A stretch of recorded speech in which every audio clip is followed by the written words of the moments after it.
Welcome to Dare, the show for startup leaders, innovators, and entrepreneurs who dare to shape the future.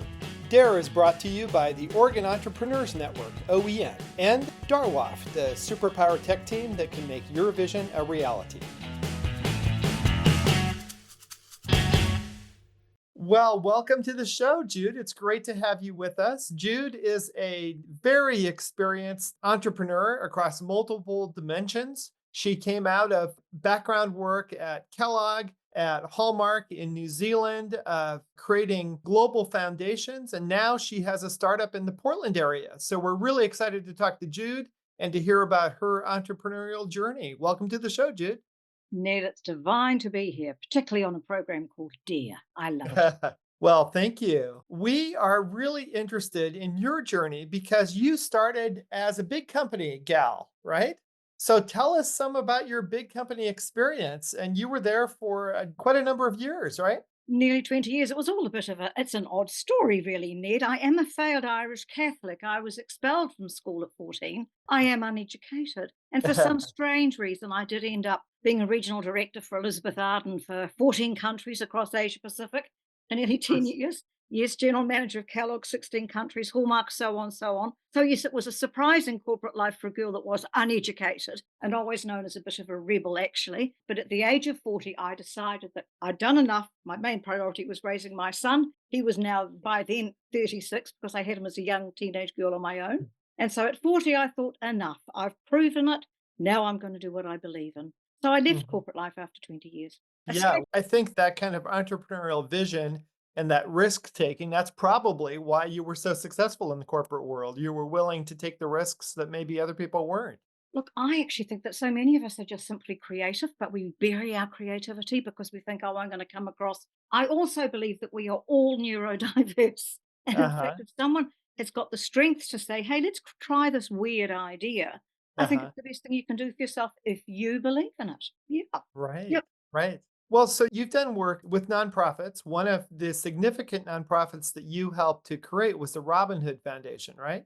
Now, that was copying the American New York Robin Hood Foundation. Okay. We weren't aligned, but I made us kind of know what each other was doing. And Uh-huh. literally within, I think on an average, about every year, I was probably consulting to maybe 30 or 40 global big companies, not on what they thought they should stand for in their CSR, because often that was bullshit. Often they were Mhm. standing for the rugby team they loved, or the Yeah, yeah. ballet, or the symphony, or whatever the managing director's wife liked, actually. So I would pull them apart. I was pretty irreverent. I would go in and I would say, what do you damn well stand for? Make them invisible and then go, okay, if you do stand for, let's say, enabling people to be part of a conversation because you're one of the global biggest micro mobile phone companies, why don't you make your text talk to people who are sight impaired? Things like that. So the corporates stood for what they stood for in their business world, and their not for profit engagement actually was like another brand for them. It just Mhm. made sense. So that went on for nearly 10 years across Asia as well as in New Zealand. Mm. Fantastic. Yeah. Well, so then now you're in Portland. I assume you're in Portland partially for family. Uh, No, no, no, not okay. at all. Well, what Portland brought has you to this Portland? wonderful but Portland has this wonderful reputation of just being a forward-looking city. And because I'm Uh-huh. now wanting to change the funeral sector so badly, Portland is Uh-huh. a great place to do that. And everyone in Portland, you agreed to assisted dying. I think you were the first state in America to agree to that. Uh-huh. You're a forward-looking place. And that's where I need to be launching Vita. Right. So let's get into your company now. So as you said, you're looking at the funeral industry. And we don't actually think of that industry typically as having a lot of innovation, but as you just pointed out, in the Pacific Northwest, we're rethinking the end of life. You do need innovation in it. My lord, this industry hasn't changed for hundreds of years. I'm going Uh-huh. to tell you something that the FTC reported in the New York Times the end of last year. Only 25% of funeral homes show you their prices on their website. Mhm. Only 25%. Can you imagine purchasing from any other industry in America where only a quarter of them reveal their pricing to you? I believe it's because you're completely overwhelmed, broken, completely with grief, you don't know what's going on. You're the biggest vulnerable customer in God's world. So that's Right. what You're it's in the middle on. of going through all this, and then you have to deal with writing a check or pulling out a credit card for someone. Stop. It's up to about eight or $10,000. Again, I've Mhm. come to Portland. I spent 2 years. Well, I've actually spent 6 years researching this all together, but I have spent 2 years in Portland researching it. And basically, I wanted to hit thump, strike, stop this nonsense from the funeral industry. But in fact, what I'm doing now with Vita is meeting them in the middle. And I'm going to be proposing a package, an option, let's say for someone like you, Ned, let's say it's your grandmother. And I'm going Mhm. to be able to hand you a package. You are the individual, you will take the lead. If you want the industry to do what you want them to do, you direct them. But it's a Mhm. meeting in the middle. They are no longer completely in control. You are in control, and you can tell them what you want them to do. I will negotiate the pricing with them. So it's all done to meet in the middle. The other thing is, Ned, most people don't like to talk about death. It's still Right. taboo. But if we can talk about it, the kind of things that Vita is doing is, hey, pick a venue, pick a pub you love. Oh, and it's got an outside garden. Have it at twilight outside. Have little fires. Invite the kids and the dogs. Have a band. Have everybody dance to the one song that Right. person loved the most. For me, it'll be Maroon 5, Girls Like You. Right, but what you're really doing is re-empowering the consumers of these services, and we don't think of them as services, but you're putting the power back in the hands of the people who are actually paying for it. Dear God, they need the power put back in their Mhm. hands. They do Yeah. not have the power in their hands today. Most funeral homes will take rather a controlling, authoritative. If you think about Mhm. a traditional funeral, it's, well, it's very traditional. It's conservative. It's very Mhm. formal and it's Mhm. quite cookie cutter. And it's usually at a horrible venue. Can we just move that traditional thing aside and say, what about an alternative funeral? Now, when I first started this, I was thinking, okay, let's take care of the LGBTQ community because they are dreadfully treated by many funeral homes in America. They're death Yeah. named. So, but in fact, the more I've spoken to the LGBTQ community and people in Portland, this is just going to be an alternative funeral for you. It doesn't, indeed, just you don't want the traditional crap anymore. You want it Mhm. alternatively on your terms, at your Mhm. venue.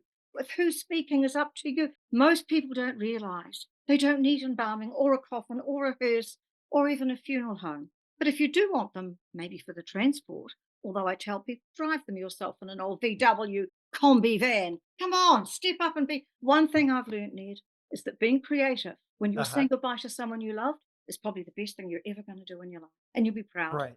That's fantastic. Well, it's interesting because I recently, in the last 5 years, said goodbye to both of my parents, passed away. And so this is really close to me because I've been through it. And it's not easy to arrange all these things. And thank God my parents had the foresight to set up everything. They made their wishes known, it was all put together. But not everybody has that good fortune. If you have a terrible accident, or you have someone pass away unexpectedly, then they aren't prepared and your family is grieving. They aren't prepared for the process. So it sounds like your company, your startup can actually help people in multiple ways by empowering them, by giving them options, and by also making things really transparent. Is that fair? Look, I think that's really fair. And it's something that is so goddamn needed. It really Hmm. is. Most Americans don't understand what myths are, what's right, what's wrong, what they need to do because they don't choose to understand. So they get upsold and oversold. Now, one thing I'm doing with this is actually going to be talking to employers here because employers Hmm. like to offer their employees, their staff benefits. Well, the benefit that Vita is going to be offering employers is to say to their staff members, we're not going to send you off to the traditional funeral industry. We're going to give Hmm. you a Visa ticket, and for $1,000, you can have an amazing send off. Hmm. $1,000. So companies are going to give a bit of innovation rather than say, oh, you've got to go to the traditional funeral industry. That's all you can do. They're not going to Right. do. I'm hoping to talk to employers and say, help protect. They are oversold too because they're so vulnerable. There are many Yeah. wonderful funeral directory moving between 20 to $30 billion a year. And it is an industry, as you said, people consider it terribly complex because we Hmm. haven't often needed to revel into it. Right, right. And I mean, today, I do most of my banking online. I do it through my phone. I do most of my book library stuff. If I get things from the library, I'm doing that online. I'm doing most of my reading on my iPad, right? Or my Kindle. And yet, when it comes to most funeral arrangements, I have to do those things in person I with somebody. It feels like the 1950s. So, what you're doing is taking that experience from the 1950s and moving it into the 2020s. Exactly. And that is why you can't. I constantly ask funeral homes, send me your pricing. They never do. They Right, never right. do. They wanted to talk to me face to face and upsell me. So, yes, this is something that should have happened decades ago, Ned. Another aspect of Vita, we're going to give money to charities with every funeral we handle. So, there's a bit of the business not for profit thing happening there. And the charities that we support will change every 2 weeks, depending on what our customers tell us. So we're going to be both. So, yes, it is a change. It's an innovation. I don't know why it's taken so long, Ned. But Yeah. one thing I guess we've got to do is tell people to have confidence. I think when planning a funeral, people become overwhelmed with fear and anxiety. Mhm. Mhm. You've got to step up, move beyond that, and go, I'm going to be strong and creative. For my sister's funeral, we hired a house on a beach. We had an enormous fire. The fire went all night long. We had her body in the back of a truck and a handmade coffin. All of it made us so proud. Yeah, Mm. because it feels like you're bringing the personal back too. Instead of it just being a cookie cutter, this is what everybody gets, you're able to actually create something for your family member or for your family that feels personal, that feels tailored to the person's experience, their life, and that, again, putting control back in the hands of the people who actually really care about this. So again, it's the individual that Vita will be handing these Mhm, options to through their employer, and they can use the industry, but mhm, they are the boss. I just want you to transport mum. That's all you're going to do. And normally, not a lot of that is allowed. We will negotiate with funeral homes and hand you the ticket for that at no cost to the user at all. So it's yeah, bringing in that change of who's in control, who is in control, you or the funeral home. And this is what right. people need. I think they've surprised themselves that if they step up with their creativity and really reflect the life that they want to celebrate, they'll Mhm, be proud of that for the rest of their life. And they'll do it in so many different ways. So many different ways you can do it. Might be yeah, their favorite cocktails and their Mexican tapas, and we're all dancing to something around a fire at twilight. Why don't we have funerals at twilight? Lovely yeah, time of day. The industry doesn't want to do that. So we don't have it. It's mhm. all going to change. It really is. And Vita's going to be the one that changes it. That's exciting. You have a lot of passion for this. How is it going so far with your startup? Well, it's only a few weeks going now, but I have spent 2 years in Portland understanding. I've met all the funeral homes, and the Okay. venues are wonderful in Portland. Any great venue you love, a restaurant, a Yeah. cafe, a bar, ask them to have the Yeah. funeral or the memorial there. You'll be amazed at how easily they say, "Yes, I'm going to make you laugh," and a little bit horrified. In New Zealand, we love cardboard coffins because we cover them with fabric, we paint them, we do all sorts of marvelous things, and they Uh-huh. cost practically nothing. Do you think you can get a cardboard coffin anywhere in America? You can't. Really? We will be importing. Get creative. I am Mm. appalled at Americans spending the amount of money they spend on coffins, all the way Yeah. up to $30,000. Yeah. Make a beautiful creative cardboard coffin. And the other Mhm. side of it is too, this is coming, natural burials, wonderful places near Portland, water cremation, much better than smoke cremation. The Mhm. climate change and the way that we choose to leave this world means that most of us who are cremated, we need to start understanding about water cremation because it doesn't bugger up the universe the way that smoke creations do. Right, right, and there's also this movement towards, green embalming and green burials. I love it, Yeah. adore it. And again, I've been to some of the green burial places near here. Mhm. You can pop Grandad under the ground. You can come every Sunday if you choose with your mates and champagne and sing and dance around Grandad. It's natural. There's trees, there's birds. Mhm. The rules of the cemeteries, I'm sorry, but the rules of the cemeteries are so terribly strict. I don't think you can even have a little pinch of champagne in a cemetery. No. So I love the idea of natural burials, and it makes so much more sense. In Yeah. America, you put in concrete in the ground before you bury somebody. I don't think anybody else in the world does that. I'm just saying. Yeah, yeah. And guess what? You can get buried in your own backyard. We don't talk about this stuff. We don't understand it. So part of Vita's purpose is saying you've got all these options. You don't actually need a coffin if you don't want one. All these things Yeah. you think you must do, you don't have to at all. Don't necessarily have to, right. Do it on your So terms, your way. so Mm. you have this vision. The vision is quite compelling, and it's a startling vision for an industry that needs innovation desperately.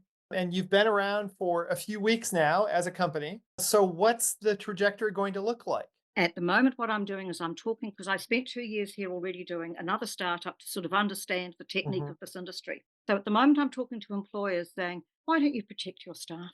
Why see mhm, them go and spend $10,000 when actually you can hand them something from Vita? And for $1,000, oh my God, they'll be so proud of what they did to say goodbye. So mhm, first, give your staff an alternative option. And then, mhm, because that way, people will then, if it's through their company, they'll go, oh, I didn't realize I could do it all and it's not all DIY. It's actually meeting in mhm, the middle, deciding what mhm. you want to do If you want a funeral home, you can ask them to help. So many people don't realize that it's rather wonderful driving someone that you've loved that has died. You're still taking care of them and you're Right, allowed to. right.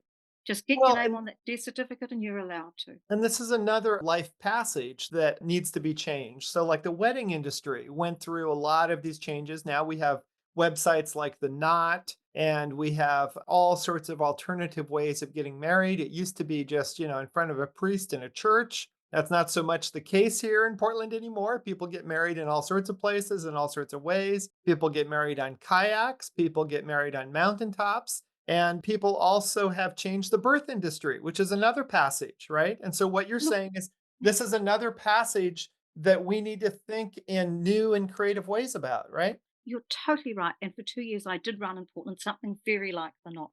For Hmm. funerals. Yeah. Yes, literally, just like a wedding site. Yeah. Wonderful venues, wonderful entertainers, lovely keepsake gifts. What about a theme? What about Hmm. sharing a beautiful postcard about that person's life Hmm. rather than the usual boring order of service? There's so many things to jump up and be creative on your terms Hmm. and spending nothing like the money you think you need to.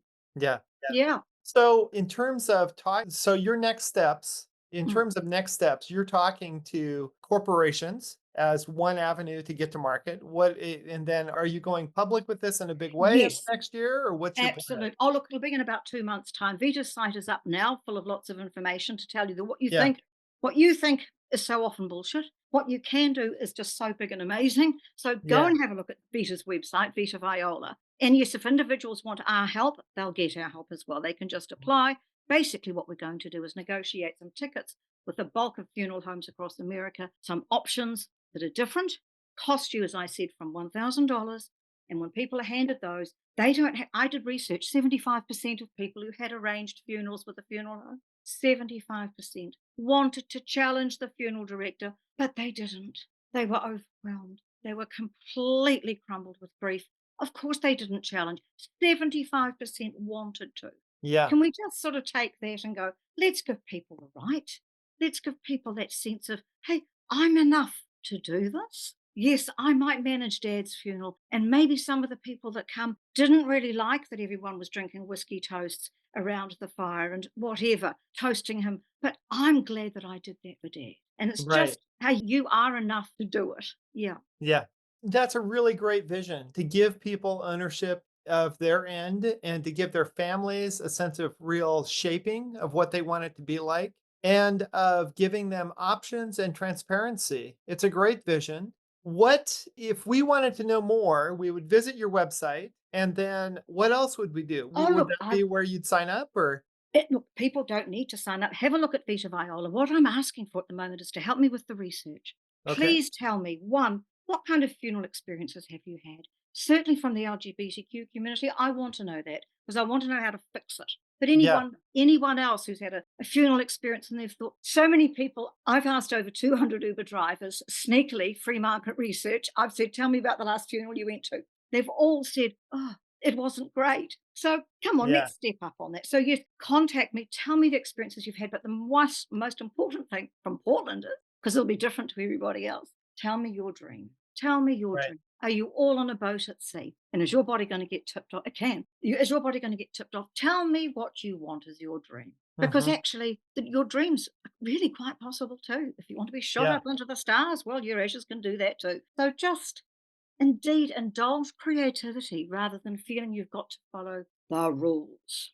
Right, right. That's great to know. And one thing interesting too about Portland and the Pacific Northwest in general is that we kind of live in a post-religious area in that people largely don't go to church anymore. I do, but many people do not. And so people create their own rituals and their own sense of spirituality and their own connection to what comes next. And so And being able to seize on that capacity that this culture has to create their own rituals is really empowering.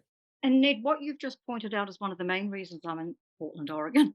Tell Hmm. me your spiritual things that you'd like to do Yeah. so that it isn't beyond the universe. It isn't beyond all the gods that you believe, and it isn't beyond grace and respect for the person that you loved. Yeah. You don't need it to be, if you're full of faith, wonderful. Your faith will take you through this process. But again, you can meet in the middle with your own, and please tell me the ideas, your own spiritual delivery of your intent on how you want to celebrate that person's life. And Portlanders are full of this.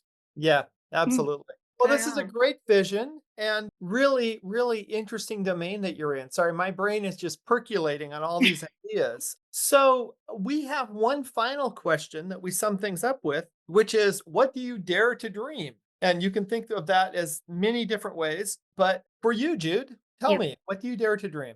Wonderful. I would love, and I've spent 6 years researching this. I did spend 2 years running it in Portland already to work it out, to try it out.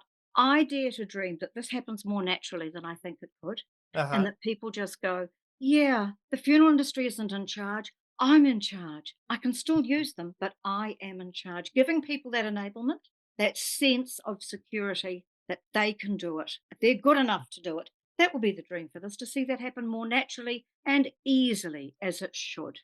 Yeah, that's the dream. And then after that, I'll go back to my NGO world, and I'm anti-human slavery in Asia Pacific next. So life, you make Yeah. life up as you go along. But this is something I've been doing for 6 years, and I'm absolutely compelled to make it happen.